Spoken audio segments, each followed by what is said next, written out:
प्रहलाद महाराज ने कहा कि हे भगवान, मैं तो एक बड़ी ही एस्थेटिक फैमिली में जन्मा हूँ, जहाँ पे बहुत सारी एंजॉयमेंट होती है। मटेरियल प्लेजर्स होते हैं, मतलब भौतिक जगत के आनंद ही आनंद होते हैं। प्लीज भगवान, मेरे अंदर ना ऐसी इच्छा जागृत मत करो ये कहकर कि मांगो जो मांगना है। मुझे ऐसी कोई भौतिक इच्छा को पूरी करना नहीं है, इसलिए तो मैंने आपकी शरणागति ली है। हे मेरे आराध्य दैवत, मेरी ये लस्टी डिजायर्स है, मतलब मेरी वासनाओं की वजह से मैं यहाँ पे भौतिक जगत में फंसा हुआ हूँ। इसका बीज जो है वो सबके हृदय में होता है, वैसे ही मेरे भी हृदय में है। आपने मुझे इस भौतिक जगत में ये इसलिए भेजा है ताकि मैं भौतिकवादियों का भी हृदय देखूं और शुद्ध भक्तों का भी हृदय देखूं। जब मैं देखता हूँ तो मुझे पता चलता है कि शुद्ध भक्तों के हृदय में कोई इच्छाएं या वासना नहीं होती। लस्टी डिजायर, रिपीटेटिव डिजायर, मतलब बार बार एक ही इच्छा पूरी करने की ऐसी कोई इच्छा होती नहीं। लेकिन जब मैं भौतिकवादियों के हार्ट को देखता हूँ तो उसमें मुझे दिखता है कि इनके हृदय में बहुत सारी इच्छाएं हैं और कुछ इच्छाएं तो रिपीटेटिव है। इसलिए मुझे ना ऐसा कोई भौतिक जगत का वर चाहिए ही नहीं, भौतिक जगत की कोई ब्लेसिंग नहीं चाहिए, वर नहीं चाहिए, कोई गिफ्ट नहीं चाहिए। आप इतने ज्यादा दयावान हो भगवान कि आपके भक्त जो भी मांगते हैं वो आप इमीडिएटली उनको दे देते हो। कभी कभी भक्तों के लिए वो अच्छा भी नहीं हो सकता, लेकिन आप दे देते हो। अब जिसको भौतिक जगत की इच्छाएं पूरी करनी है, भला वो भक्त कैसे हो सकता है भगवान? आपकी सेवा के बदले अगर कोई आपसे भौतिक जगत की चीजें मांगता है तो वो भला भक्त कैसे हुआ? भक्त तो वो हुआ जो आपकी सेवा के बदले और सेवा मांगता है। नहीं तो अगर आपकी सेवा के बदले अगर भक्त ने भौतिक जगत की चीज मांग ली तो वो भक्त नहीं होता। वो कौन होता है? वो एक मर्चेंट होता है। मर्चेंट मतलब एक व्यापारी होता है जो प्रॉफिट चाहता है सेवा के बदले। लेकिन भक्त, मर्चेंट कहाँ होता है भला? भक्त तो दास होता है, वो सेवा के बदले और सेवा मांगता है। आप खुद देख लो, ब्रह्मा जी है, शिव जी है, इन सबको देख लो। फिर उन्होंने ऐसे देखा तो ब्रह्मा जी शिव जी बहुत ज्यादा अप्रिसिएशन से प्रहलाद महाराज को देख रहे थे कि कितना अच्छा भक्त है, कितना अच्छा बच्चा है, कितना अच्छी अच्छी चीजें जानता है और कितनी मीठी मीठी बातें करता है। कितने अच्छे से नरसिम्हा भगवान का दिल लगा के रखा है इस बच्चे ने। तो बहुत ज्यादा अप्रिसिएशन से देख रहे थे, स्माइल कर रहे थे जब छोटा सा प्रहलाद छोटे छोटे अपने मुख से बड़ी बड़ी बातें कर रहा था। फिर उन्होंने कहा प्रहलाद महाराज ने, भगवान, आपके जो दास है, अगर वो भौतिक जगत के प्रॉफिट्स चाहते हैं तो वो दास के कैसे भला? और वो मास्टर ही क्या, वो मालिक ही क्या जो दास की ऐसी इच्छाएं पूरी करे जो दास के लिए अच्छी ना हो? वैसे ही वो मास्टर प्योर नहीं है, शुद्ध नहीं है, जो दास की गलत इच्छाएं पूरी करता है। और वो दास दास नहीं जो मास्टर से अपने लिए कुछ मांगता है। फिर प्रहलाद महाराज घुटने पे बैठ गए और उन्होंने कहा, हे भगवान, आप मेरे नित्य काल के गुरु हो। सदैव आप पहले भी मेरे गुरु थे, आज भी हो और हमेशा रहोगे। और मैं आपका अनमोटिवेटेड सर्वेंट हूँ। मतलब अनमोटिवेटेड मतलब मुझे कोई मोटिवेशन की जरूरत नहीं पड़ती भगवान आपकी पूजा करने के लिए। मेरे अंदर से ही इतना प्यार आता है आपके लिए कि मैं ऑटोमेटिकली आपका दास बन जाता हूँ। मैं अनमोटिवेटेड हूँ, प्लस मेरे अंदर ऐसा कोई भौतिक इच्छा है नहीं जिसकी वजह से मैंने आपका दास्यत्व स्वीकार किया है। मैंने आपका दास्यत्व किसी भी भौतिक इच्छा की वजह से स्वीकार नहीं किया। तो मैं नित्य काल से आपका दास हूँ, इसलिए आज भी मैं आपका दास हूँ। और आप नित्य काल से मेरे गुरु हो, इसलिए आज भी आप मेरे गुरु हो, कल भी रहोगे। तो इसके पीछे मेरा कोई भौतिक उद्देश्य है नहीं आपका दासत्व होने के लिए। आप नेचुरली मेरे स्वामी हो और मैं नेचुरली आपका दास हूँ। मेरे हृदय में कोई भौतिक इच्छा नहीं है। और हम दोनों का और कोई और रिश्ता है भी नहीं। हम दोनों का रिश्ता मास्टर और सर्वेंट का है। हम दोनों का रिश्ता जो है वो दास का है और स्वामी है का है।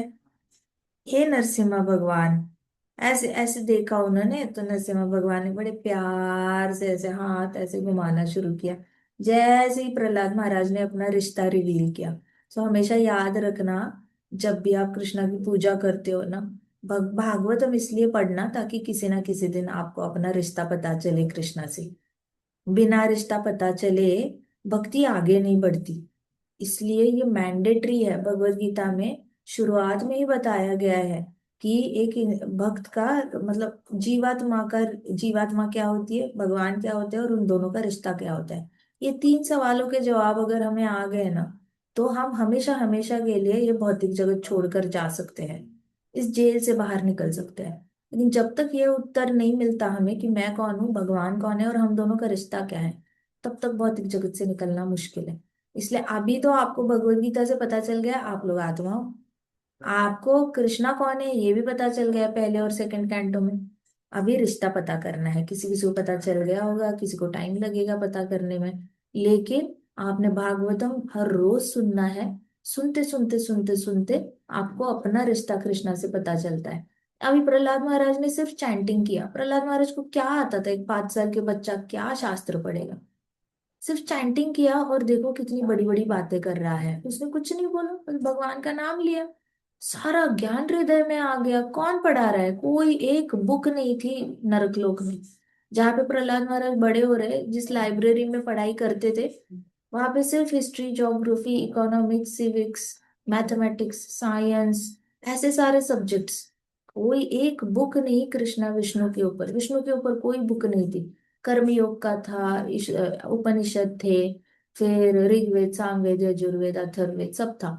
लेकिन एक बुक नहीं थी जिसपे कृष्ण का नाम लिखा हुआ था। तो कहाँ से आएगा प्रहलाद महाराज को ये ज्ञान, कहीं से नहीं, सिर्फ चैंटिंग से आया। कभी भगवान के नामों को अंडर एस्टिमेट मत करना। वो इतू सा छोटा सा नाम है कृष्ण, इतू सा छोटा सा नाम है, लेकिन उसके अंदर ना एक छोटा सा पैकेट है। आप सपोज एक छोटी सी टैबलेट ले लो और वो टैबलेट खाते ही आपकी पूरे शरीर का दर्द बंद हो जाता है। कैप्सूल होती है ना, कैप्सूल के अंदर पाउडर भर के देता है डॉक्टर, और शरीर का दर्द बंद हो जाता है।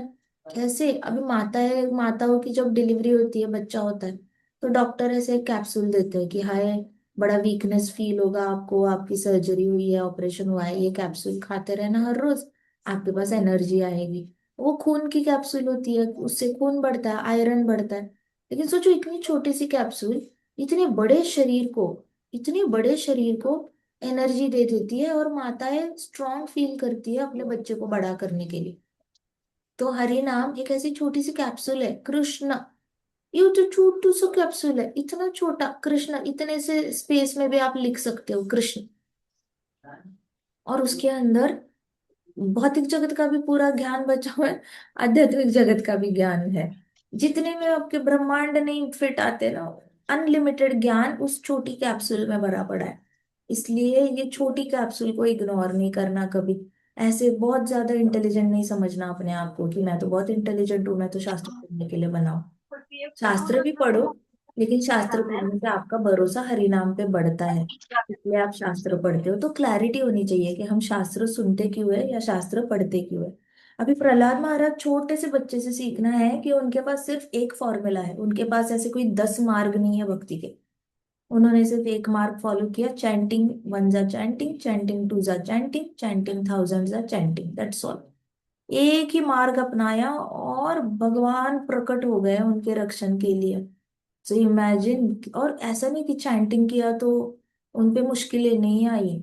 कितनी मतलब मृत्यु वाली मुश्किलें आई है। हमारे यहाँ पे हो सकता है थोड़ा सा किसी की इज्जत चली जाए, 4 लोगों में उनका अपमान हो जाए, घर में छोटे छोटे झगड़े हो जाए, बड़े झगड़े हो जाए, but as compare to death threats and killing, criminal, crime के कंपैरेटिवली तो दुख थोड़े से छोटी है। तो प्रहलाद महाराज के अगेंस्ट क्राइम हो रहा था, इनजस्टिस हो रहा था, खतरनाक क्राइम हो रहा था। मतलब मॉब, पूरा मॉब उनके अगेंस्ट था। बहुत बड़े बड़े ऐसे रेस्टलर्स उनको मारने के लिए रेडी थे। सो क्राइम हो रहा था उनके अगेंस्ट, और वो भी मतलब पूरी तरह चिथड़े चिथड़े होने वाला, शरीर के टुकड़े टुकड़े करने वाला क्राइम है वो। कभी कभी पॉइजन देने वाला क्राइम है, कभी कभी एनिमल्स को डॉग्स के बीच में छोड़ देना, वुल्व्स के बीच में छोड़ देना, हाथी के नीचे छोड़ देना, सांपों के बीच में छोड़ देना। तो ये तो मर्डर अटेम्प्ट्स है। तो प्रहलाद महाराज के अगेंस्ट डेली 15-20 मर्डर अटेम्प्ट्स हो रहे हैं। It is so dangerous. लेकिन एक छोटी सी कैप्सूल, इतनों सा नाम कृष्ण का, और रक्षण हो गया, और प्लस भगवान के दर्शन भी हो गए, भगवान ने गोदी भी उठा लिया, प्यारी प्यारी भी करी उनको, पावर। इसलिए प्रहलाद महाराज कह रहे हैं, फिर प्रहलाद महाराज को जैसे नरसिम्हा भगवान है ऐसे प्यार से देखना। क्यों? क्योंकि प्रहलाद महाराज को रिश्ता रिवील हो चुका था। तो ये रिश्ता रिवील होता है, रिवील होता है मतलब क्या, पहले से ही आपका कृष्ण के साथ कुछ एक सीक्रेट रिश्ता है जो बाकियों को भी नहीं पता, आपको भी नहीं पता। लेकिन आपका कोई यूनिक रिश्ता है। हो सकता है आप मंजरी के दास हो सकता है आप किसी गोपी के दास हो सकता है आप किसी गोपा के दास हो सकता है आप ही गोपा हो सकता है आप ही फ्रेंड हो सकता है आप यशोदा मैया के अंडर हेल्प करते हो कृष्णा को, हो सकता है आप बलराम जी के वन ऑफ द एसोसिएट्स हो, कहीं ना कहीं से फैमिली मेंबर हो आप। हो सकता है आप यशोदा मैया की बेस्ट फ्रेंड हो सकता है आप राधा रानी की बेस्ट फ्रेंड हो, किसी मंजरी की बेस्ट फ्रेंड हो, मंजरी के नीचे करते हैं, असिस्ट करते हैं, उनके बेस्ट फ्रेंड हो सकते हो। आपका कुछ ना कुछ रोल होता होगा। कहीं हो सकता है आप एक मधुमक्खी हो गोलोक की, ऐसा भी हो सकता है आप एक कृष्णा के गले की माला हो सकता है you are a flower in the garden of Radha Rani, जो कृष्णा के चरण कमलों पे हर रोज चढ़ाया जाता है। क्या है मेरा रिश्ता? क्या मैं एक फ्लावर हूँ? क्या मैं एक गले का, क्या मैं कौस्तुभ मणि के वाले नेकलेस में कहीं पे फिट आता हूँ? क्या मैं मिट्टी हूँ? क्या मैं ब्रज की रज हूँ कृष्णा की? क्या मैं मोर हूँ? या मैं क्या हूँ? मैं किस रूप में कृष्णा की सेवा करता हूँ? मेरा रिश्ता क्या है कृष्णा के साथ, पता करो। कैसे पता होगा? कोई बाहर से नहीं बता सकता। प्रभुपाद बताते हैं वी ऑल आर सर्वेंट। तो ये सच है, मोर बनो चाहे हाथी बनो कृष्णा के अंडर, बट सेवा तो दोगे ही ना कृष्णा को। विदाउट सेवा तो जिंदा भी नहीं रह सकते हम। कुछ ना कुछ एक्टिविटी चलेगी, और कृष्णा कॉन्शियस एक्टिविटी चलेगी तो ही हैप्पी रहेंगे, नहीं तो नहीं रह सकते। ये तो अभी तक सबको ही एक्सपीरियंस हो चुका है। कहीं ना कहीं कृष्णा के लिए कर्म करेंगे तो ही उसमें खुशी आएगी। और द मोमेंट अपने लिए करने लग जाएंगे, परिवार के लिए करने लग जाएंगे, समाज के लिए करने लग जाएंगे, तो फ्रस्ट्रेशन होगा, बर्नआउट होगा, सब कुछ छोड़ देने का मन करेगा, और फिर ज्यादा नींद आएगी, डिप्रेशन में जाओगे, फिर सक्सेस नहीं आएगी तो एंजाइटी हो जाएगी। तो वो सारे चक्र शुरू हो जाते हैं बीमारी के, जैसे हम कृष्णा के लिए कोई काम नहीं करते, दूसरों के लिए करने लग जाते हैं। जब कृष्णा के लिए करते हैं तो हमें पता है कि हम हेल्दी रहेंगे, फिजिकली भी रहेंगे हेल्दी, मन भी स्वच्छ रहेगा, आत्मा भी बड़ी आनंदी रहेगी। सो रिश्ता पता करना इज सच ए इम्पोर्टेंट, बहुत इम्पोर्टेंट एस्पेक्ट है हमारी लाइफ का। हमारा गोल है, हमारा लक्ष्य है इस जीवन में, मनुष्य योनि में आए हैं ना, सबने अपना अपना रिश्ता पता करना है कृष्णा के साथ। और वो कैसे पता चलेगा? भागवत कथा सुनो, या फिर हर रोज रीड करो। अपनी मर्जी से भी रीड कर सकते हो, बट भागवतम पढ़ते पढ़ते 12वें स्कंद तक आपको अपना रिश्ता रिवील हो जाएगा, ये गारंटी है। तो यहाँ पे 5 साल के बच्चे को सिर्फ चैंटिंग की पावर से रिश्ता रिवील हुआ है, और ये सच भी है। मैं ऐसे बहुत भक्तों से मिली हूँ जिनको रीडिंग करना नहीं आता, पढ़ना नहीं आता है, लेकिन उन्होंने इतने भगवान के नाम लिए हैं कि उनको पता होता है कि वो गोलोक में किस रिश्ते के साथ कृष्णा के साथ एसोसिएट करते हैं। उनको रिवील हो जाता है, मतलब क्या हो जाता है, सीक्रेट सामने आ जाता है उनको, साक्षात भगवान के दर्शन होते हैं, और खुद उनको पता चलता है कि मैं किस रिश्ते में भगवान की सेवा कर रहा हूँ। ऐसे नहीं कि बैठे बैठे इमेजिन कर रहे हैं, वो चैंटिंग करते करते खुद ही भगवान दर्शन दे देते, खुद ही पता चल जाता है। सो चैंटिंग करो, नहीं तो भागवत कथा पढ़ो, भागवतम पढ़ो, दोनों तरीके इम्पोर्टेंट, इक्वली सक्सेस देते हैं रिश्ता पता करने के लिए। जैसे प्रहलाद महाराज ने कहा आपका और मेरा और कोई रिश्ता हो नहीं सकता भगवान, हमारा रिश्ता दास का और स्वामी का है। तो प्रहलाद इतने खुश हुए, नरसिंह भगवान इमीडिएटली हाथ उठाया और सर को ऐसे सहलाने लग गए और पर करने लग गए। फिर प्रहलाद महाराज ने ऐसे नरसिंह भगवान को देखा और कहा, मुझे एक ही वर दो भगवान, मेरी कोई भी इच्छा पूरी मत करो। कृपा करके, मेरे हृदय में बहुत सारी इच्छाएं हैं, लेकिन कृपा करके कोई भी इच्छा पूरी मत करो। हो सकता है मेरे हृदय के किसी कोने में भौतिक इच्छा पड़ी हो, जो मुझे भी नहीं पता, लेकिन बड़े होते होते किसी दिन सडनली मुझे पता चले कि मुझे लगा ही नहीं था मेरे अंदर ये इच्छा है। तब भी मेरी इच्छा पूरी मत करना भगवान। जैसे 5 साल का बच्चा नहीं कहेगा कि मुझे बहुत बड़ी कार चाहिए, 2.5 साल का बच्चा नर्सरी का नहीं बोलेगा मुझे बहुत बड़ी कार चाहिए। हर रोज कार से जा रहा होगा, स्कूल वापस आ रहा होगा, वो थोड़ी बोलेगा गाड़ी का नाम लेकर के मुझे यही कार चाहिए। लेकिन 15 साल का बोल सकता है पापा को, पापा मैं बड़ा हो जाऊंगा तो मैं ये कार लूंगा। ये इच्छा कहीं ना कहीं दबी हुई थी हृदय में। 2.5 साल का था तब, बोलना नहीं आता था, 15 साल का हुआ, बोलने का कॉन्फिडेंस आया, बोलने लग गया। तो ऐसी कई सारी अनंत इच्छाएं पड़ी होती है किसी ना किसी कोने में, और कचरे की तरह ऊपर आती रहती है। आप अपने आप को ही नहीं जानते, लिटरली इतना इतना कॉम्प्लिकेटेड माइंड है ना हमारा और हृदय, कि हमें खुद ही नहीं पता होता कि हमारे अंदर कौन सी इच्छाएं हैं। हम किसी एक स्पेसिफिक पॉइंट पे डिक्लेयर नहीं कर सकते कि मेरे हृदय से सारी इच्छाएं डिलीट हो चुकी है। You just can not declare, क्योंकि आज डिक्लेयर किया कि मेरे हृदय में सारी इच्छाएं डिलीट हो चुकी है, नेक्स्ट डे आपको पता नहीं होता हृदय के किस गड्ढे से, किस कोने से एक नया डिजायर आ जाता है। एंड देन यू वंडर कि ये पहले तो था नहीं, अभी नया नया डिजायर कैसे आ गया, चाहिए भी नहीं, फिर ऐसा क्यों हो रहा है, क्या हो रहा है। कृष्णा से कनेक्शन थोड़ा सा ऐसे लूज हो जाता है ना, तो फिर ये सारे नीचे दबे हुए ना ऊपर आते हैं। तो प्रहलाद महाराज ने कहा, भगवान कृपा करके मेरे हृदय में कहीं पे भी कोने में कोई इच्छा पड़ी होगी, उसको भी पूरा मत करना, अभी मत करना, भविष्य भी में मत करना। इनफैक्ट मेरे हृदय में जितनी भी इच्छा है किस कोने में पड़ी है जो मुझे पता भी नहीं है, वो मुझे पता होने से पहले ही आप खत्म कर दो, उसको किल कर दो। कहते प्रहलाद महाराज, इतना सिंसियर प्रेयर था प्रहलाद महाराज का। प्रहलाद महाराज का, हे भगवान, ये सारी जो लस्टी डिजायर्स होती है ना हृदय में, वो सब खत्म कर देती है। मतलब एक एक इंसान का एग्जिस्टेंस खत्म कर देती है लस्टी डिजायर्स। जैसे होते हैं ना अल्कोहलिक लोग, हर रोज ड्रिंक करना है, भाई तूने मंडे को किया था, ट्यूसडे को क्यों करना है, मन कर रहा है।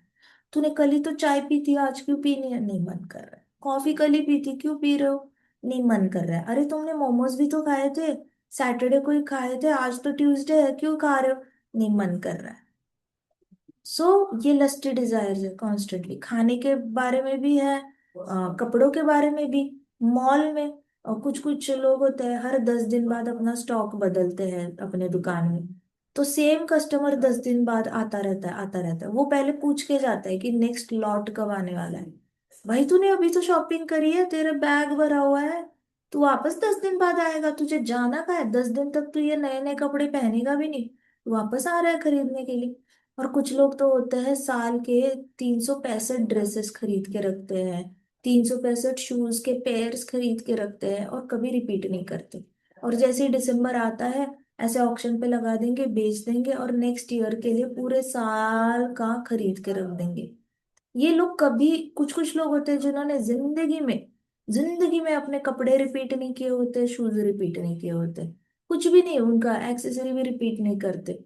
तो इतना ज्यादा इंसान की, इसको लस्टी डिजायर कहते हैं, पूरी नहीं हो रही है इच्छा। भाई तू हर रोज कपड़े फेंक रहा है पहने हुए, और हर रोज नए कपड़े पहन रहा है, फिर भी तेरी इच्छा नहीं जा रही नए कपड़े पहनने की।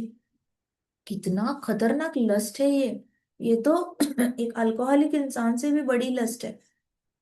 खत्म ही नहीं हो रही है शॉपaholic, एक अल्कोहलिक और एक शॉपaholic, शॉपिंग करने का नशा चढ़ा हुआ है।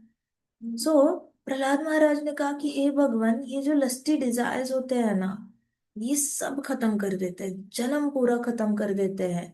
एक इंसान जो होता है, वो अपने जीवन में सबसे पहले उसका माइंड लूज करता है, मतलब मन पूरी तरह उसका लॉस्ट होता है। उसको समझ नहीं आ रहा ना वो सही कर रहा है गलत कर रहा है, लॉस्ट माइंड।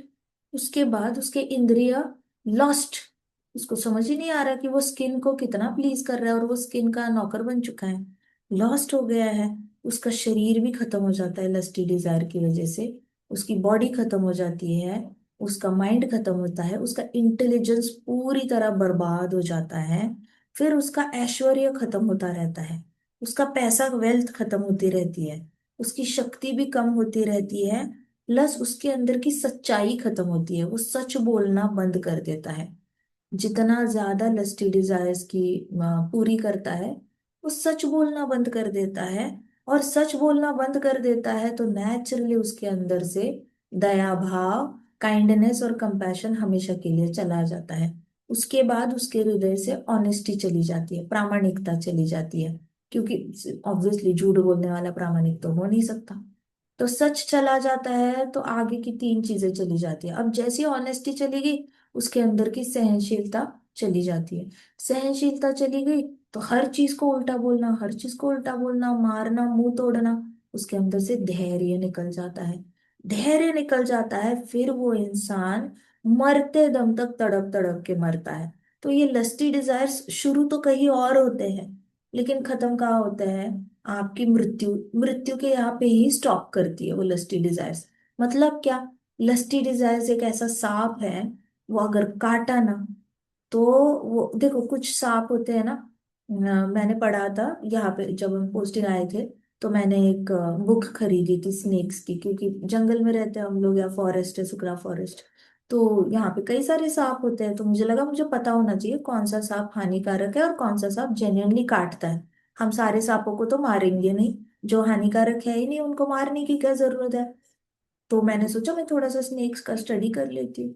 तो उसमें फिर कई सारे ऐसे स्नेक्स थे जिनके अंदर पॉइजन ही नहीं होता। और सिर्फ 5 टाइप के स्नेक्स होते हैं जिनके अंदर पॉइजन होता है। तो बाकी सारे स्नेक्स आपको दिखे ना, तो भी आपका बुरा नहीं कर सकते। अगर वो आसपास घूमते हैं तो घूमने देने का, वो उनका उनका ही एरिया है। तो हमने उनको तंग नहीं करना है। तो मैंने थोड़ा सा स्टडी कर लिया स्नेक्स का। उसमें मुझे पता चला कि एक स्नेक होता है जो काटता है, तो उसके बाद आप टोटल 128 आवर्स तक जिंदा रह सकते हो। मतलब आपके पास 4-5 दिन हॉस्पिटल में है, जहाँ पे आपके जिंदा रहने के चांसेस है। काटने के बाद आप हॉस्पिटल में 4-5 दिनों तक ट्रीटमेंट होगी तो आप मरोगे नहीं। चलो सेफ है, टेंशन खत्म हो गई। दूसरा एक स्नेक होता है, वो काटता है तो आप सिर्फ 72 आवर्स तक जिंदा रह सकते हो। का चलो, काटा भी तो हॉस्पिटल जाते रहते ज्यादा से ज्यादा 1-2 घंटे लग जाएंगे, जिंदा तो रह जाएंगे। ऐसे करते करते मैं लास्ट स्नेक तक आई। उसका नाम क्या था, कोबरा था या है ना कुछ तो ऐसा था। तो कहते कि वो काटता है ना, तो आप 3 मिनट में भी मर सकते हो। अब 3 मिनट में मरने वाला अगर स्नेक ने काटा, आप हॉस्पिटल जा ही नहीं सकते, इसका मतलब डेथ फाइनल है।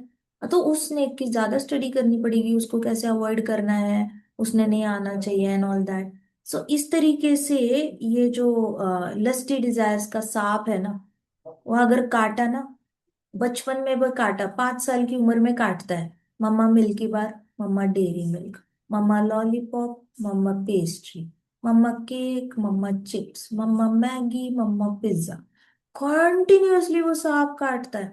वो तब काटा है बचपन में, और कब तक उसका पॉइजन चढ़ता जाएगा, चढ़ता जाएगा।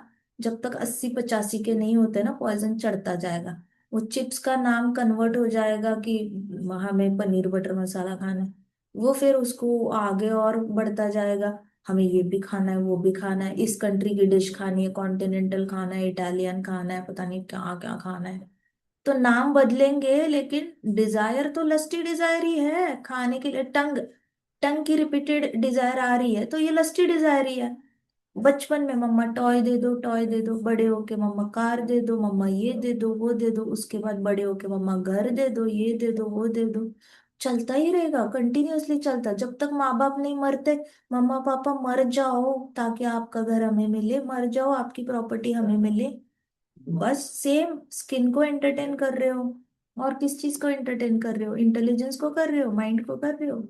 लस्टी डिजायर मरते दम तक वो विष चढ़ता रहता है, चढ़ता रहता है, चढ़ता रहता है।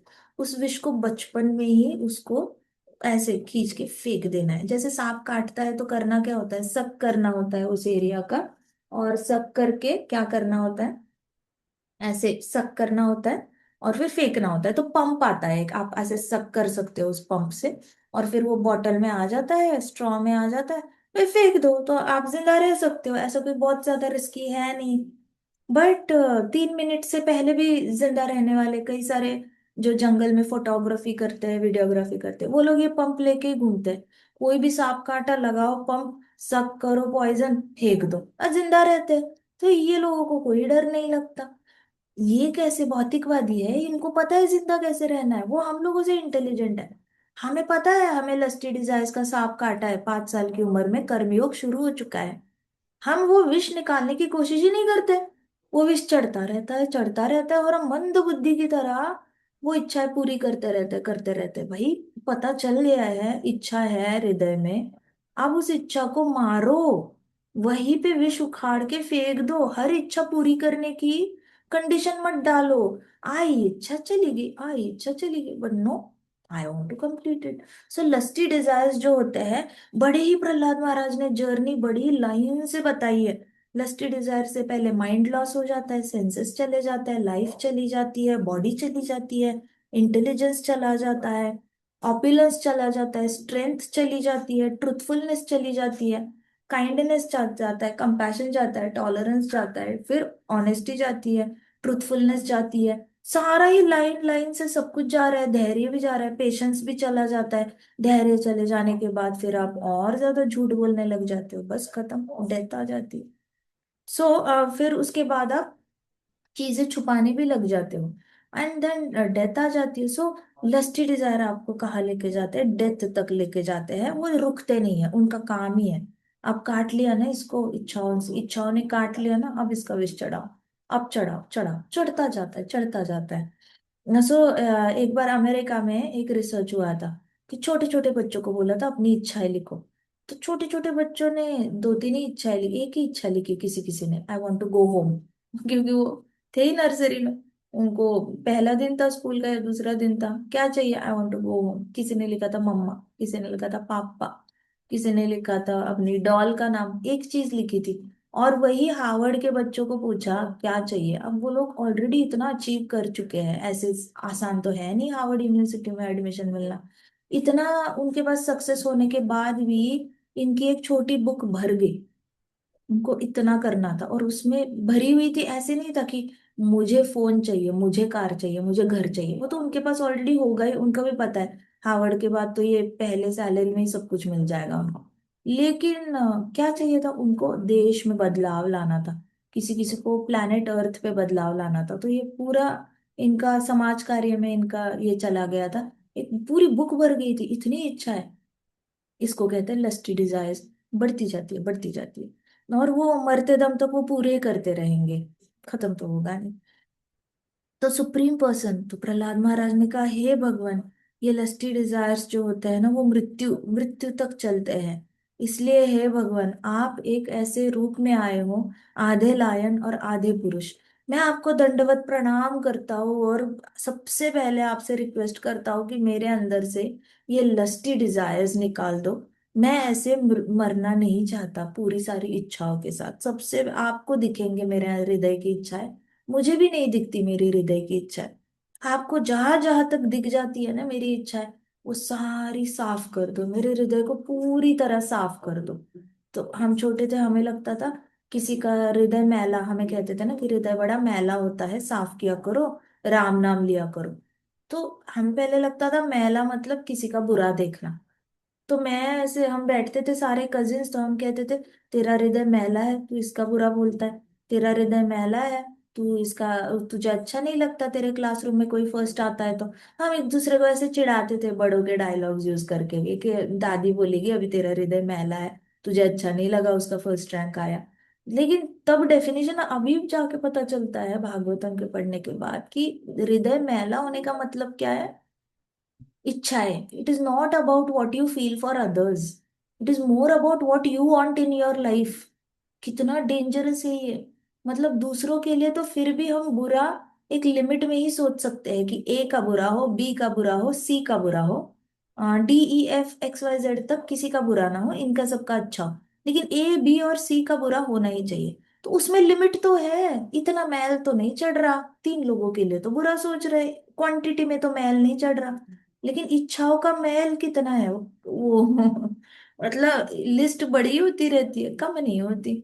आप खुद अपने ऊपर ट्राई करो, आज आप 5th स्टैंडर्ड में हो तो लिस्ट बनाओ, अगले साल फिर लिस्ट बनाओ, उसके अगले साल फिर लिस्ट बनाना, उसके अगले साल फिर लिस्ट बनाना, और कंपेयर करना, डेट लिखना, और कंपेयर करना, हर बर्थडे पे लिस्ट बनाना अपने, और हर बर्थडे पे चेक करना कि मेरी इच्छाएं मल्टीप्लाई हो रही है या कम हो रही है। चेक करते जाना, आपको समझ में आएगा कि ये सांप काटा हुआ कितना डीप काटा है, वो विष कैसे शरीर में रोम रोम में फैला हुआ है ना, आपको पेपर पे दिख जाएगा। ये खुद आप अपने साथ एक्सपेरिमेंट करो हर बर्थडे पे, आपको रियलाइज होगा कि प्रहलाद महाराज जो बोल रहे हैं ना, वो मतलब 1000% सच है। एंड उनके हृदय में जो ज्ञान आया है ना, वो सिर्फ हरि नाम से आया है। तो ऐसा ज्ञान आया है जो यूनिवर्सल ट्रुथ है, उसके साथ कोई डिबेट कर ही नहीं सकता। एक्सपेरिमेंट करने की जरूरत ही नहीं है, एज इट इज उठाओ और अप्लाई करो। इतना खतरनाक ज्ञान आया उनके हृदय में, और वो भी एकदम प्योर, कुछ गलत नहीं है। एक इत्तू सा मतलब एक राई के दाने जितना भी उसमें झूठ नहीं है, इतना शुद्ध ज्ञान आ चुका है उनके हृदय में सिर्फ हरि नाम लेकर। तो नरसिम्हा भगवान को प्रहलाद महाराज ने कहा, मेरे हृदय में जो इच्छा है भगवान, शायद मुझे नहीं दिख सकती, आपको तो सब दिखता है क्योंकि आप पूर्ण पुरुषोत्तम भगवान हो। आप लायन और मैन के रूप में आए हो, फिर भी आपको सब दिखता है मेरे हृदय में जो मुझे नहीं दिखता। जो मुझे नहीं दिखता भगवान, वो भी मेरा हृदय साफ कर दो, मेरे हृदय में बहुत मैल है। एक्सेप्टेंस चाहिए ना, विनम्रता चाहिए एक्सेप्ट करने के लिए, किसी को एक्सेप्ट नहीं करना होता। लेकिन थोड़े विनम्र बन जाओ तो अपनी गलतियां स्वीकार करने के लिए। कहते हैं कि मुझे एक सेक्शन होता है जहां मुझे पता होता है कि मैं कहाँ गलत हूँ, दूसरा सेक्शन होता है जहाँ पे मुझे पता ही नहीं होता कि मैं कहाँ गलत हूँ, तीसरा सेक्शन होता है कि मुझे ये नहीं पता होता कि कौन सी चीज गलत सेक्शन में आती है ना। कि पहले तो पता है कि मैं गलत नहीं हूं, मैं झूठ नहीं बोलता, ठीक है। दूसरा, कि मुझे जरूरत पड़ी इसलिए मैंने झूठ बोला, तो मुझे ऐसे पता ही नहीं है कि जरूरत पे झूठ बोलना गलत होता है, मुझे ऐसे लगता है कि ठीक है, जरूरत पड़ने पर झूठ बोल सकते हैं।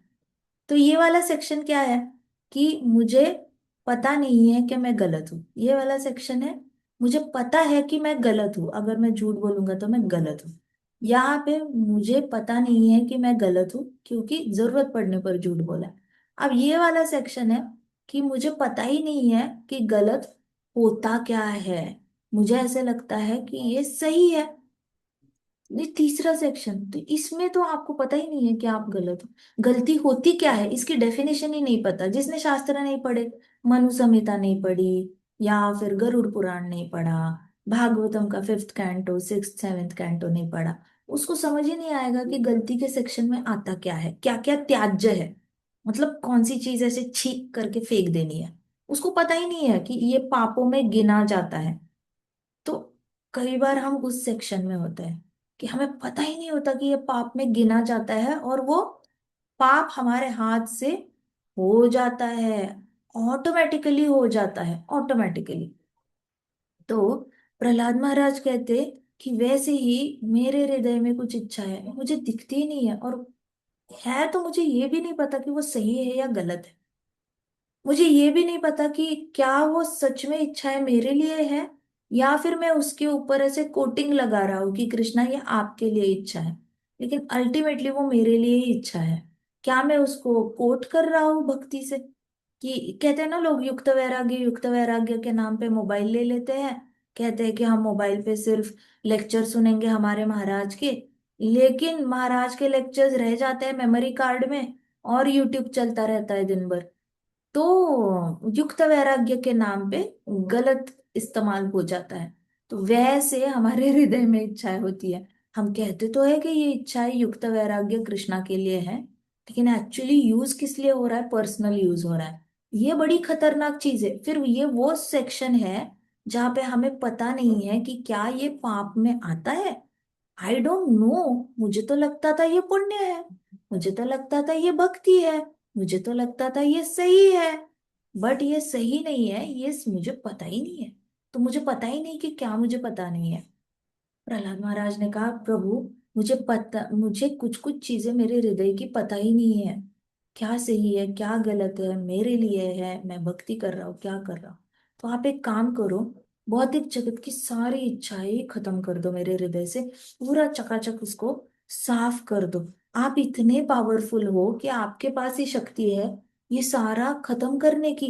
मैं और किसी के पास जा भी नहीं सकता। तो नरसिम्हा देव को इतना अच्छा लगा, इतना प्यार आया उस बच्चे पे कि हाय कितना विनम्र है, एक्सेप्ट करता है कि उसके अंदर कुछ फ्लॉज है, उसके अंदर कुछ गड़बड़ है जो उसको भी नहीं पता, लेकिन कुछ तो है जो उसको डिस्टर्ब करता रहता है। तो नरसिम्हा देव ने कहा कि मेरे प्रिय प्रहलाद, मुझे पता है कि तुम्हें इस भौतिक जगत में बिल्कुल भी एंजॉय नहीं करना है, बट मैं तुम्हें ऑर्डर देता हूं कि तुम ये सारे असुरों के राजा बनो, और ये अगले 71 महायुगों तक एंजॉय करो। है, प्रहलाद महाराज का मुंह खुला के खुला रह गया।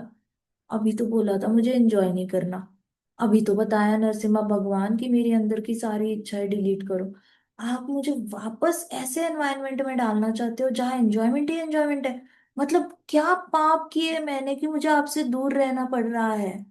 आप ऐसा क्यों कर रहे हो, मुझे क्यों पनिश कर रहे हो, मुझे भौतिक जगत में 71 महायुगों की पनिशमेंट क्यों दे रहे हो? भले ही मैं राजा बनूंगा, लेकिन अगर राजा बनते बनते मेरे अंदर घमंड आ गया, ईगो आ गया, तो बस मेरे अंदर की ट्रूथफुलनेस चली जाएगी, सब चला जाएगा। अगर मैंने ईगो को खुश करना शुरू किया, तो लस्टी डिजायर तो यही है ना कि ईगो को, मुझे ऐसे लोग मिले जो मेरे ईगो को खुश करे, मुझे ऐसे लोग मिले जो मेरे अंडर रहे, मेरी बड़ी वाह वाह करे, आप ही भगवान हो, आप तुम मेरा ईगो मेरे को मृत्यु तक लेके जाएगा, मुझे भगवान ऐसे क्यों पनिश कर रहे हैं?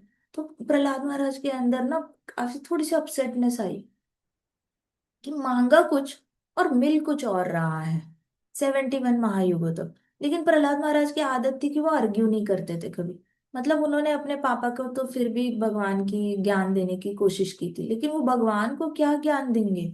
ऑलरेडी प्रेयर में उन्होंने अपना स्टैंड क्लियर किया है कि मुझे भौतिक जगत का कुछ नहीं चाहिए, और भगवान एग्जैक्टली भौतिक जगत का ही गिफ्ट दे रहे हैं। So why why are you doing this? मुझे नहीं चाहिए, मुझे नहीं रहना भौतिक जगत, मुझे आना है, गोलोक आना है, वैकुंठ आना है, मुझे आपके भक्तों का संग करना है, शुद्ध भक्तों का संग करना है, आपके साथ रहना है भगवान, आपकी सेवा करनी है। आप ये क्यों कर रहे हो ऐसे? यहाँ पे रहूंगा, हर रोज इच्छाएं मल्टीप्लाई होंगी, मेरा क्या होगा? बट प्रहलाद महाराज ने कुछ नहीं बोला। प्रहलाद महाराज ने हाथ जोड़े और बस ऐसे नॉड किए, कुछ नहीं बोला। इट वॉज एज इफ कि भगवान को जो मांगा भगवान ने अनसुना कर दिया। तो प्रहलाद महाराज ने बस ऐसे किया, क्योंकि इतने सालों से पापा ने भी तो यही किया था। प्रहलाद महाराज बस ऐसे नॉड करते। और 71 महायुग आसान थोड़ी ना है, मनवंतर मतलब सतयुग टू कलयुग, सतयुग टू कलयुग 71 टाइम्स जीना, not easy, not easy at all. बहुत सफरिंग्स भी है ना मटेरियल वर्ल्ड में, ऐसा नहीं है कि राजा बन गए तो दुख नहीं होगा।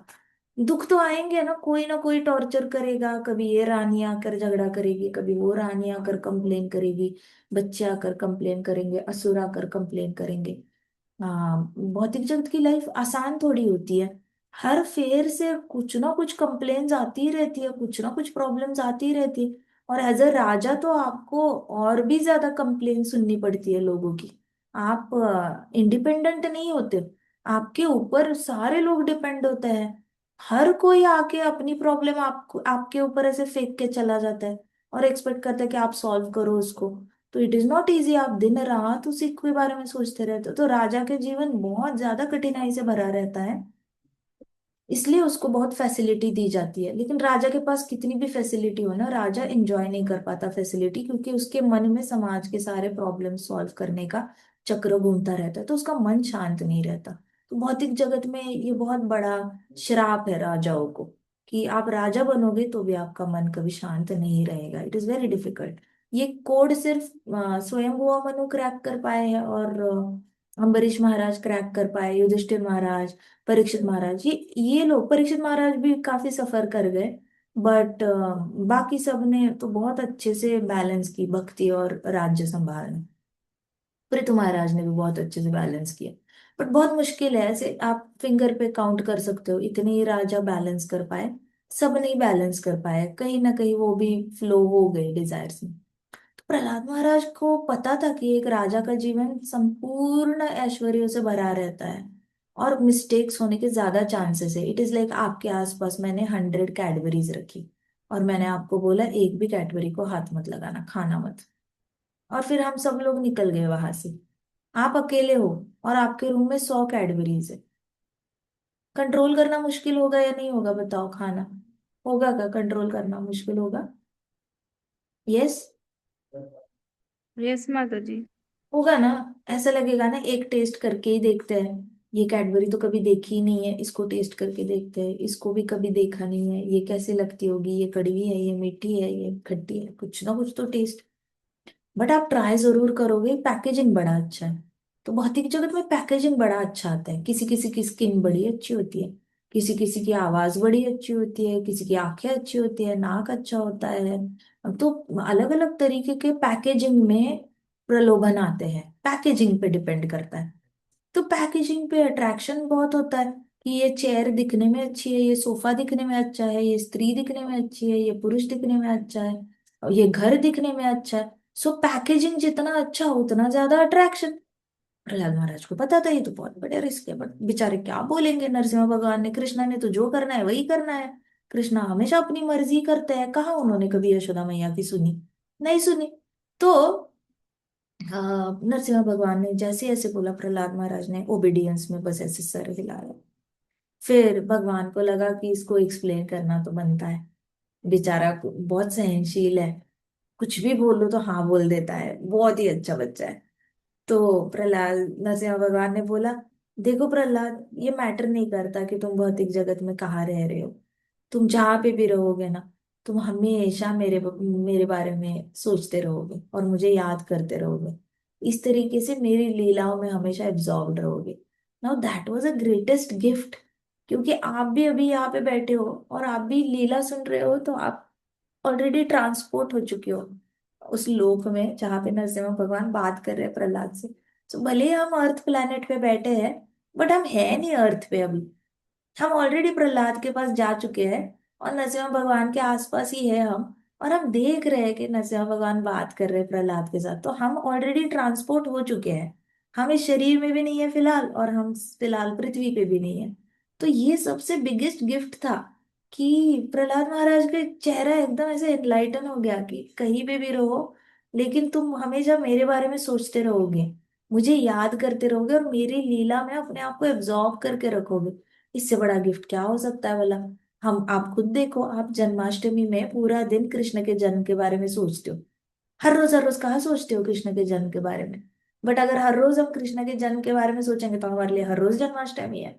हम हर रोज जन्माष्टमी मना सकते हैं, हर रोज त्योहार हो सकता है घर पे, हर रोज जन्माष्टमी। कितना मजा आएगा, life will be like celebration. ये वृंदावन धाम में होता है। वृंदावन धाम में हर रोज कोई ना कोई कृष्णा का कोई फेस्टिवल सेलिब्रेट कर रहा होता है। एक दिन ऐसे कोई डेड नहीं होता। हर रोज सेलिब्रेशन चलता रहता है, हर जगह जोर जोर से कीर्तन चलते हैं, हंस रहे डिवोटीज, नाच रहे हैं, मस्त खा रहे हैं, बहुत हंसी मजाक चल रहा है। सो वृंदावन धाम में हर रोज ही फेस्टिवल है। वैसे हमारी जिंदगी ना हर रोज त्योहार बन जाएगी अगर हमने हर रोज कृष्ण का जन्माष्टमी है समझकर एंजॉय करना शुरू किया, त्योहार कृष्णा का। तो प्रहलाद महाराज को बहुत बड़ा गिफ्ट मिला था। नरसिम्हा भगवान ने बोला, देखो तुम जहां पे भी रहोगे ना, तुम हमेशा मेरे में अब्जॉर्ब्ड रहोगे, और तुम सारे मंडेन वर्क छोड़ देना। मंडेन वर्क मतलब जिसमें भगवान की भक्ति का कोई स्कोप नहीं है, ऐसे सारे काम छोड़ देना। कब भगवान की भक्ति का स्कोप नहीं होता?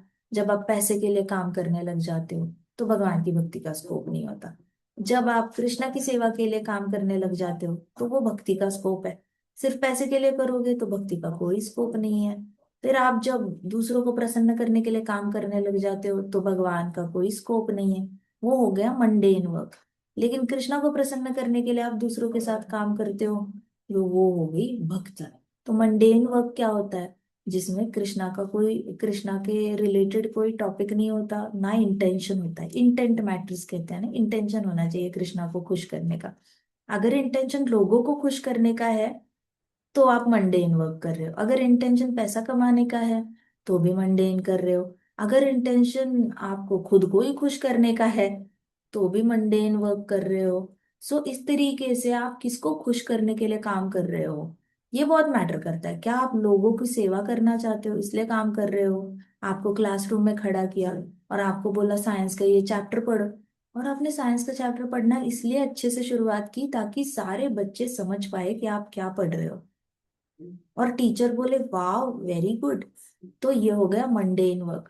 लेकिन आपको बोला साइंस का चैप्टर पढ़ो सामने आके, आपने बुक पकड़ी, आपने एक बार कृष्णा को याद किया, नरसिम्हा भगवान को याद किया, और सोचा कि बड़े खुश हो जाएंगे अगर मैंने ये कर्म एकदम अच्छे से किया, कर्तव्य अच्छे से किया तो, और मैंने अपने टीचर को खुश किया, तो कृष्णा तो वैसे भी खुश होता है टीचर को खुश करके, चलो मैं अच्छे से पढ़ लेता हूँ। अभी आपका इंटेंट कृष्ण किसको खुश करना है, कृष्णा को खुश करना है। अभी आप साइंस का चैप्टर जोर जोर से पढ़ोगे तो वो मंडेन वर्क नहीं है, फिर वो भक्ति है। सो नरसिम्हा भगवान ने कहा कि तुम ना सारे मंडेन वर्क को छोड़ देना और सिर्फ मेरी पूजा करना। इस तरीके से तुम्हारे पिछले जन्मों के कर्मों का प्रारब्ध खत्म हो जाएगा। क्यों ऐसे बोला? क्योंकि प्रहलाद महाराज के दिमाग में डाउट आया था, 71 महायुग, माय गुडनेस, किस चीज की सजा मिल रही है? लेकिन सजा नहीं मिल रही, बेचारे ने इतना पुण्य किया हुआ है, पुण्य करने की सजा मिल रही है। इतना पुण्य करके इतना ज्यादा क्वांटिटी में पुण्य भरा भरा हुआ है, अगर इस जन्म में एग्जॉस्ट नहीं करेगा ना, तो अगले 71 महायुगों तक बार बार जन्म लेगा।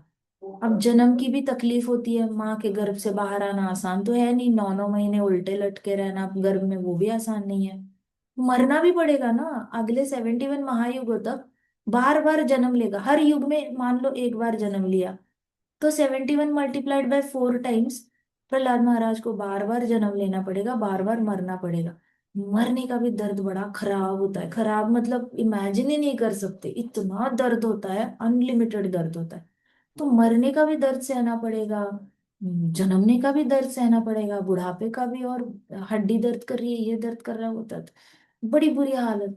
तो नरसिंह भगवान ने तो उसको बचाया था, क्योंकि पुण्य, पुण्य का भी रिजल्ट है ना, पुण्य का भी कोटा बहुत ज्यादा हो जाता है, तो आप एक जन्म में खत्म तो नहीं कर सकते ना, उसके लिए आपको मल्टीपल जन्म लेकर पुण्यों का कोटा खत्म करना पड़ता है। जैसे हम कहते हैं अमेरिका में सारे लोग बड़े गोरे गोरे सुंदर सुंदर लंबे लंबे हट्टे कट्टे, और अमेरिका का डॉलर भी बहुत आता है, वो बड़े रिच होते हैं, बहुत ज्यादा पैसा है वहां पर, झाड़ू मारो तो भी 2 लाख मिल जाते हैं, टैक्सी चलाओ तो 5 लाख मिल जाते हैं, वहां पे बहुत पैसा है। सब लोग सोचते हैं वो बड़े लकी है, वो सबसे ज्यादा बेचारे लोग हैं। वो स्वर्ग लोक में भी उन्होंने एंजॉय किया है, डेथ हो गई वहां पे, अभी तक उनका पुण्यों का कोटा खत्म नहीं हुआ, तो उन लोगों ने अमेरिका में जन्म लिया है। अब वहां पे भी पुण्य का कोटा खत्म कर रहे हैं, जहां पे अगर वो पढ़ाई नहीं करेंगे ना, तो भी अनएम्प्लॉयमेंट का भत्ता मिलेगा उनको, मतलब अनपढ़ होने का भी अलाउंस मिलेगा कि चल तू पढ़ा लिखा नहीं है तो सरकार तेरा भला कर देगी। ओ चल तू, तेरे पास नौकरी नहीं है, सरकार तेरे को महीने के $125 देगी। ओ तेरे को अभी बच्चा हो गया, तूने बच्चा कर लिया, चल तेरे बच्चे के लिए हम फ्री एजुकेशन दे देंगे।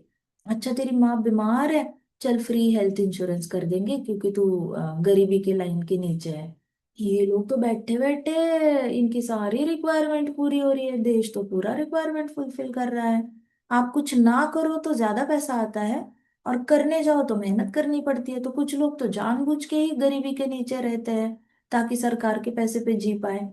सो ये लोग तो स्वर्गलोक में खत्म नहीं हुआ पुण्य का कोटा, डेथ होनी पड़ी वहां पर भी, दर्द हुआ। यहाँ पे जन्म के वक्त दर्द, अब यहाँ पे भी डेथ होगी तो किसको दर्द नहीं होता? सबको दर्द होता है, दर्द से जाएंगे। और अगर पुण्य खत्म नहीं हुआ होगा ना, अगला जन्म वापस किसी लाविश फैमिली में लेंगे, वापस ये लोग दर्द से जाएंगे। सो प्रहलाद महाराज का बहुत ज्यादा फिजिकल पेन जो होता है ना, वो खत्म कर दिया था नरसिम्हा भगवान ने। प्रारब्ध काट रहा है, प्रारब्ध में बहुत पुण्य लेकर आए हैं, इतना ज्यादा क्वांटिटी में पुण्य लेकर आए हैं कि उनको भुगतना पड़ेगा ही पड़ेगा।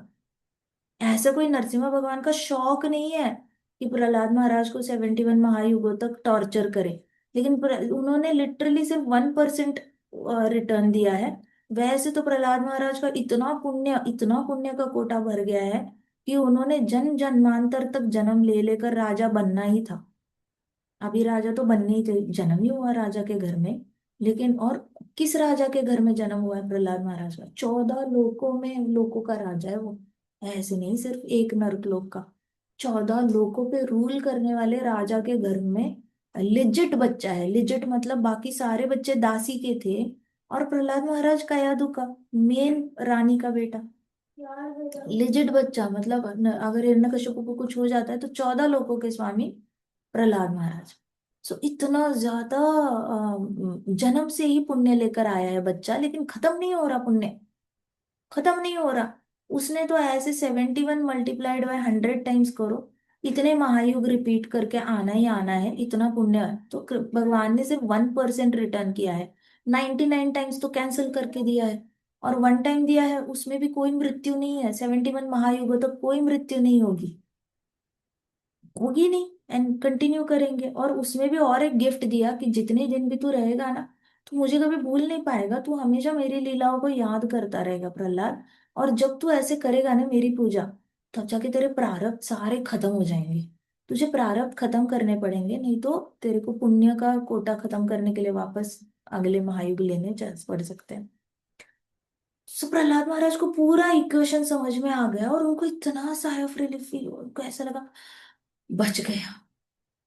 पुण्य भी खतरनाक हो सकता है, कर्म कर्मयोग इतना खतरनाक है। अच्छा काम करो तो भी फंसते हो, दुखी दुख हाथ में। बुरा करो तो एक्चुअली नरक में तड़पना है, लेकिन अच्छा करो तो राजा बनकर भी तड़पना है, मरते वक्त भी तड़पना है, जन्मते वक्त भी तड़पना है।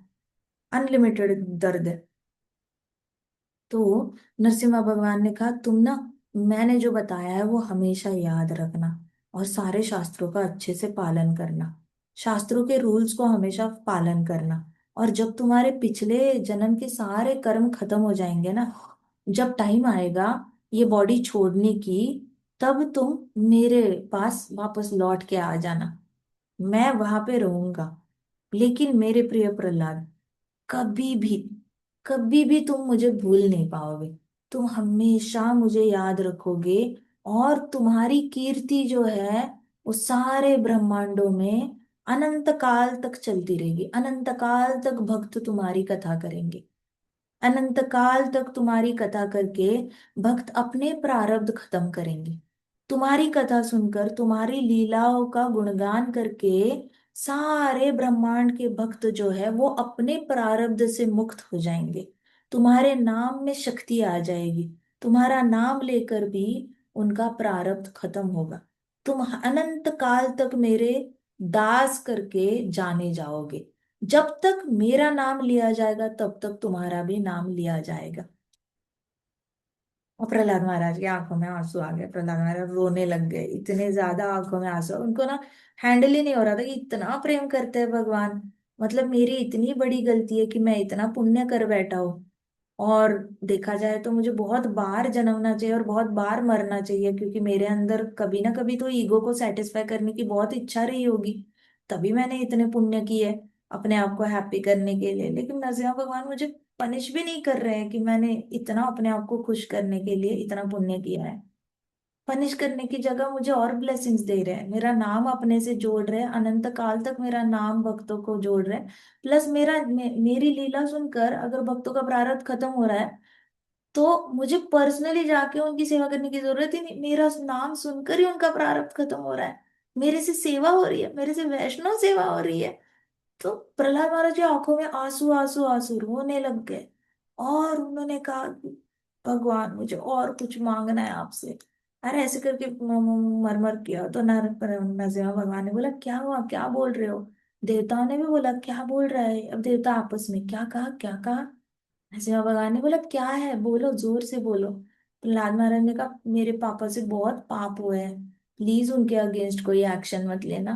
तो नरसिम्हा भगवान ने कहा अरे बेटे, सिर्फ तुम्हारे पापा क्या, तुम्हारी पिछली 21 जनरेशन्स, 21 पीढ़ियां जो है वो मुक्त हो चुकी है अपने पाप प्रारब्धों से। तुम्हारे प्रारब्ध अभी खत्म होने बाकी है, लेकिन तुम्हारे पीछे के 21 पीढ़ियों के सारे प्रारब्ध मैंने खत्म कर दिए हैं।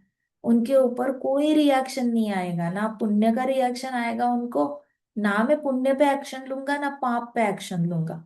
वो ऑलरेडी मुक्त हो चुके हैं, वो मेरे पास आने वाले हैं, और मैंने उनको ऑलरेडी मुक्त कर चुके हैं। तो प्रहलाद महाराज ने हाथ जोड़े, हाथ जोड़कर प्रहलाद महाराज रोने लग गए।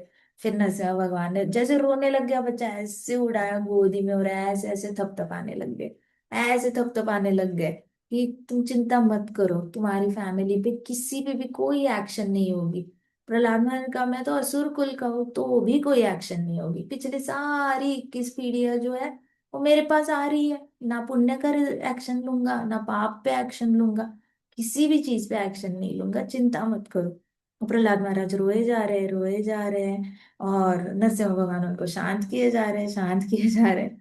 फिर प्रहलाद महाराज ने कहा कि अब नरसिंह भगवान ने कहा, हे प्रहलाद, तुम दैत्यों के राजा बनोगे अभी, अब तो तुम राजा बन चुके हो दैत्यों के, मैंने बोला ना तू राजा बन, तो तू तो दैत्यों का राजा बन गया, तुम तो दैत्यों के राजा बन गए हो।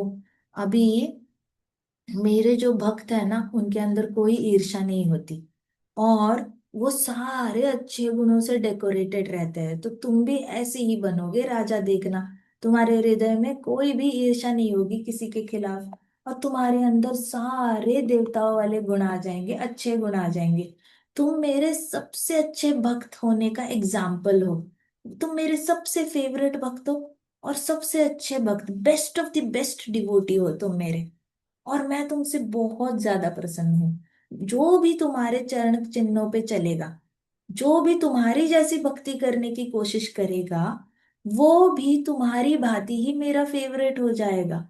तुम मेरे सबसे बेस्ट डिवोटी हो, लेकिन तुम्हारी जैसी भक्ति जो भी करेगा वो इंस्टेंटली मेरा फेवरेट हो जाएगा, और वो शुद्ध भक्ति भी पाएगा। मेरे प्रिय बच्चे, माय डियर चाइल्ड, मेरे प्रिय बच्चे, तुम्हारे पापा ने बहुत सारे पाप किए हैं, इसलिए वो मेरे हाथों से उनका मृत्यु हुआ। ये सच है कि उनके हाथों से बहुत पाप हुए थे, लेकिन फिर भी एक बेटे का फर्ज होता है कि उसका पिता कैसा भी हो, जैसा भी हो, जितने भी पाप क्यों ना किए हो पिता ने, फिर भी एक बेटे ने श्राद्ध पक्का करना चाहिए। श्राद्ध का सेरिमनी, श्राद्ध की जो पूजा होती है वो पक्का करनी चाहिए अपने पिताजी के लिए।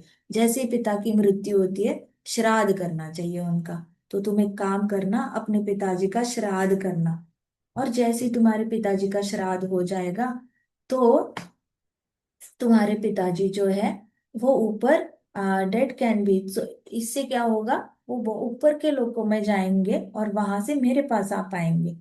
उसके बाद तुम बाकी सारे रिचुअल करना, जिससे कि तुम राजा बनने का जो पूरी पूजा होती है, कि तुम्हें राजा घोषित किया जाता है, तो वो पूजा होगी। फिर वो पूजा के बाद तुम इस सिंहासन पे बैठना जिस पे मैं बैठा हूँ, उस सिंहासन पे बैठना, और अपने पिता के राज्य पे तुम राज करना।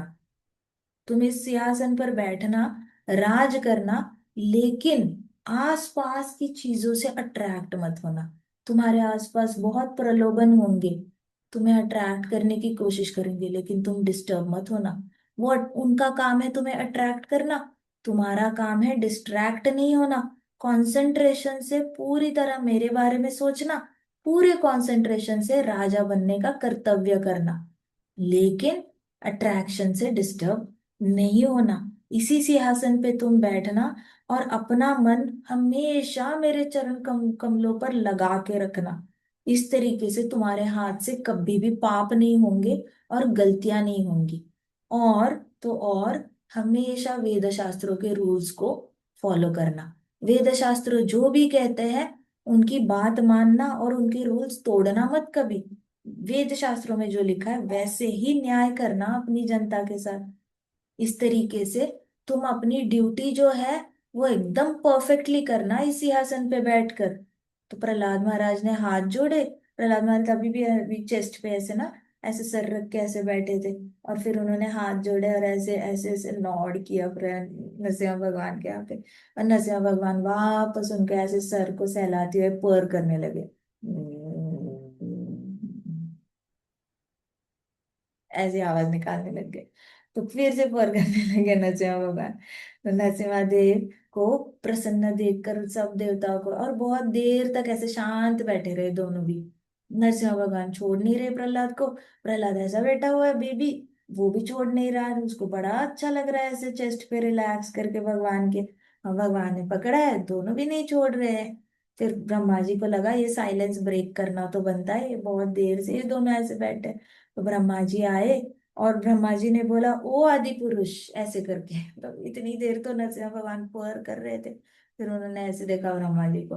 तो ब्रह्मा जी ने कहा, ओ आदि पुरुष, हम बहुत ज्यादा भाग्यवान हैं कि आप इस नरसिम्हा रूप में आए और हिरण्यकश्यप को मारा। आपने हमारी जान बचाई है, आपने हमारा घर बचाया है। वो बहुत घमंडी हो चुका था हिरण्यकश्यपु, अपने आप को तीनों लोक का स्वामी समझने लग गया था। लेकिन आपकी शक्ति के सामने उसकी कुछ नहीं चली। उसने तो सारे वेद शास्त्रों के रूल ब्रेक किए थे। ऐसे उन्होंने कहा ब्रह्मा जी ने। और फिर ब्रह्मा जी ने कहा, मैंने उसको जो वर दिया था, मैंने उसको बोला था कि मेरे से जितनी भी जीवात्माएं प्रकट हुई है, उससे तो तुम्हारा खून नहीं होगा, उससे तुम खत्म नहीं होंगे। लेकिन उस मूर्ख को पता ही नहीं था कि आप मुझसे तो आते ही नहीं हो। तो उसको कभी लगा ही नहीं कि कोई और उसको मार सकता है, उसको लगा ब्रह्मांड में सब मुझसे आते हैं, तो वो नहीं मारेंगे तो वो कभी नहीं मरेगा। तो नरसिम्हा भगवान ने फिर ब्रह्मा जी ने कहा, अब देखो ये छोटा बच्चा, ये इतना छोटा बच्चा है, लेकिन आप इस छोटे बच्चे के लिए बचाने के लिए आ गए। आपने नरसिम्हा का रूप ले लिया। आप फुल प्रोटेक्शन देते हो अपने भक्तों को प्रभु। इस एक छोटे बच्चे के लिए, देखा जाए तो ये एक छोटा बच्चा ही है, लेकिन आप इस छोटे बच्चे के लिए भी एक पिलर को तोड़ के आ गए उसका रक्षण करने के लिए। इस बच्चे ने हमें सिखाया है कि कभी किसी से डरना नहीं होता, मृत्यु से कभी डरते नहीं है, इस बच्चे ने हमें सिखाया है। तो नरसिम्हा भगवान उस कि ब्रह्मा जी क्या बोल रहे हैं कि इसने मतलब डरना नहीं चाहिए and all that. Brahma ji तो बस साइलेंस ब्रेक करने की कोशिश कर रहे थे, और he was just rambling words कैसे वैसे करके, बट उनसे अच्छे से प्रेयर निकल नहीं रही थी, क्योंकि प्रहलाद महाराज ने ऑलरेडी सारे स्टैंडर्ड्स बाईपास कर चुके थे। और वो स्टैंडर्ड्स को क्रॉस करना बहुत मुश्किल था। अब प्रहलाद महाराज के पास बात कोई भी बोलेगा ना, तो ऐसे लगेगा जैसे कोई नर्सरी का बच्चा बोल रहा है। तो प्रहलाद महाराज के प्रयास बहुत हाई स्टैंडर्ड, एक ऐसा लैंडमार्क है जो देवता लोग क्रॉस नहीं कर सकते, इतना मुश्किल है। तो ब्रह्मा जी ने जब कहा ना कि देखो मैंने उसको ऐसे वर दिया था, सो मोर ऑफ ब्रह्मा जी का जो पूरा प्रेयर्स में था, मोर ऑफ हिमसेल्फ था, लेस ऑफ भगवान था। और प्रहलाद महाराज को उन्होंने कहा, देखा जाए तो एक छोटा बच्चा ही है, लेकिन आप इस बच्चे के लिए भी आ गए, तो आप कितने महान हो, आपके अंदर कितनी करुणा है। सो नरसिम्हा भगवान को थोड़ा सा गुस्सा आ गया।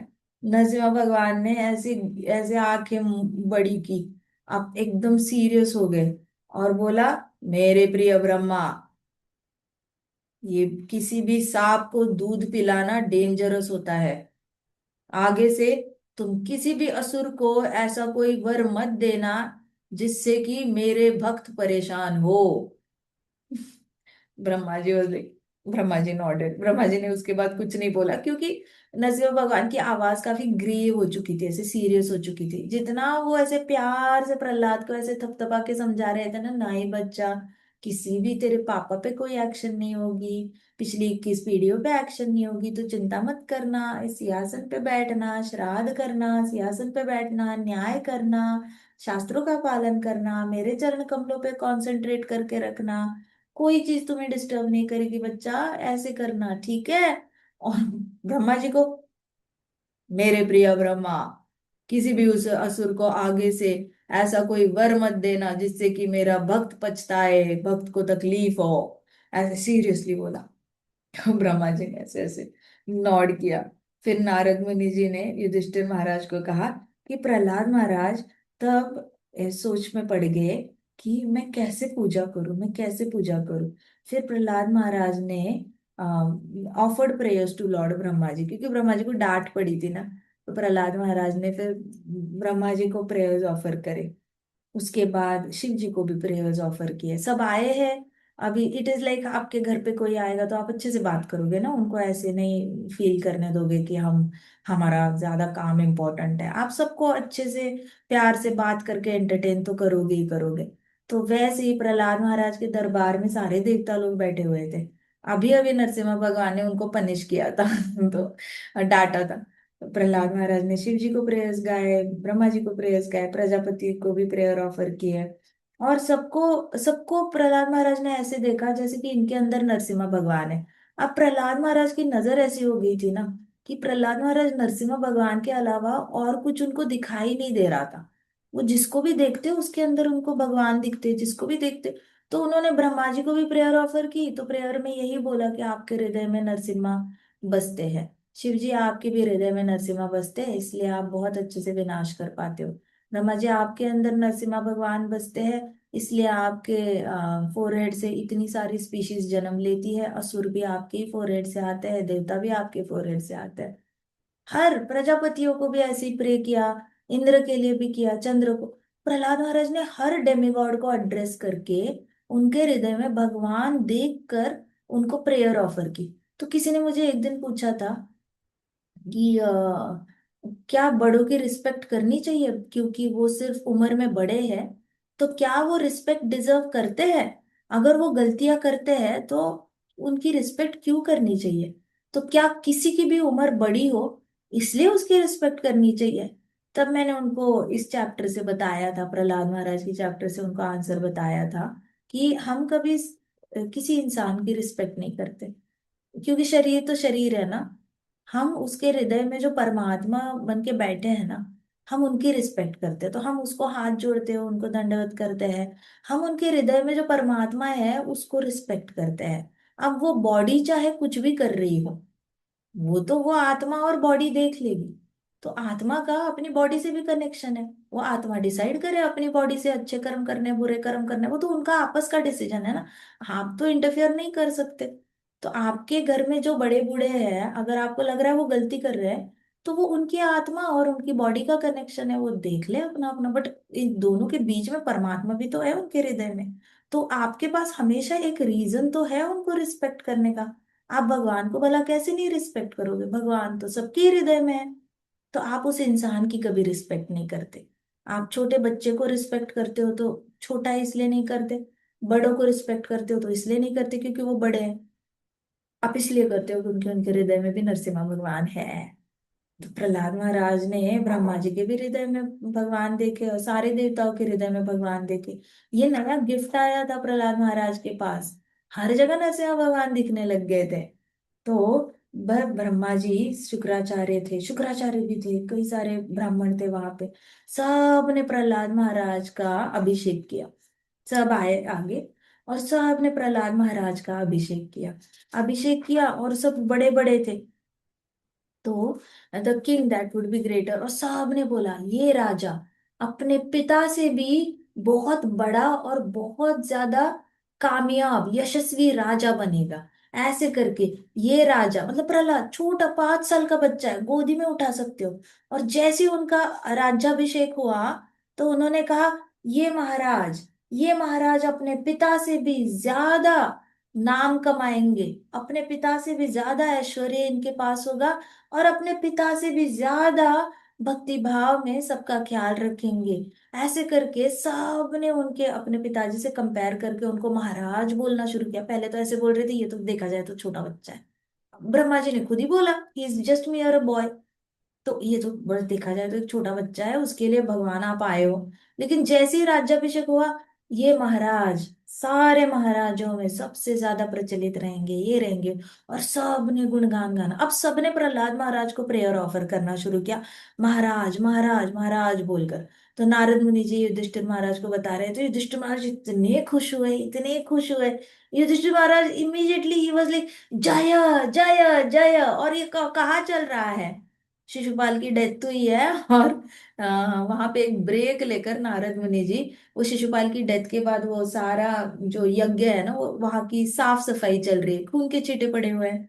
तो शुद्धिकरण चल रहा है वहां पर राजसूय यज्ञ में। अब उसके ब्रेक में क्या करे, तो नारद मुनि जी युधिष्ठिर महाराज को स्टोरी सुना रहे हैं कि तुम बैठो मैं सुनाता हूँ क्या हुआ था एक बड़े भक्त का।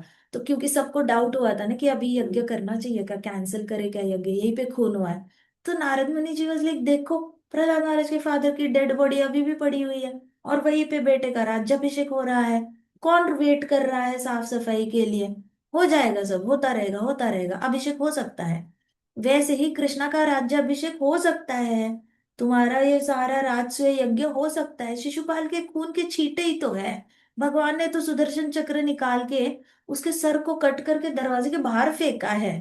तो देखा जाए तो कृष्णा ने बहुत डेलिकेट सर्जरी की है, ऐसी सर्जरी की है जिसमें मिनिमम ब्लड फ्लो होता है। इतना डेलिकेट तरीके से अच्छे से काटा है। और सुदर्शन चक्र खुद अपने ऊपर उसका सर लेकर गया है और बाहर फेंक कर आया है। तो थोड़े से छींटे पड़े हैं, साफ हो जाएगा शुद्धिकरण। तुम इतना ज्यादा टेंशन क्यों लेते हो छोटी छोटी चीजों का, कि अभी रक्त के छींटे पड़ गए हैं, यज्ञ सामग्री खराब हुई है, यज्ञ का एरिना खराब हो गया, अशुद्ध हो गया है, वेट करेगा, कल करेगा यज्ञ। वाह। जहां पे हिरण्यकश्यपु के छींटे भगवान के बाल को लगे हुए हैं और सारा असेंबली हॉल खून से भरा हुआ है, वहां पे राज्याभिषेक हो सकता है। इधर नहीं हो सकता। वहां पे भगवान का अभिषेक हो सकता है, यहाँ पे नहीं हो सकता।